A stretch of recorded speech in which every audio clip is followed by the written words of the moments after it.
చేర్యాల ప్రాంతాన్ని revenue division గా ఏర్పాటు చేయాలని ఇవాళ జరుగుతుంది. రేపు ఇంతనే పోతుంది అనుకోవచ్చు. తప్పకుండా రేపు మేము అనుకుంటున్నాం జేఏసీ లీడర్లమంతా 12 తారీఖు నాడు, ఈ వచ్చే 12 తారీఖు నాడు చేర్యాల బంధు వెళ్తే ఎట్లుంటది అని ఆలోచన చేస్తున్నాం. నిజంగానే నా అభిప్రాయం ఇది.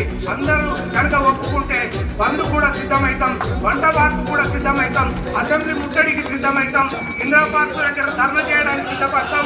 అట్లా కూడా కుదరకపోతే కాంగ్రెస్ వాళ్ళని ఎవరిని కూడా ఊళ్ళకు రానియం, గుర్తు తగులుతాం, ఊళ్ళకి అప్పేస్తాం బిడ్డ అని చెప్పేసి హెచ్చరిక చేస్తూ తప్పకుండా చేయాలని ఐక్యంగా చిత్తశుద్ధితోటి అన్ని పార్టీలను మర్చిపోయి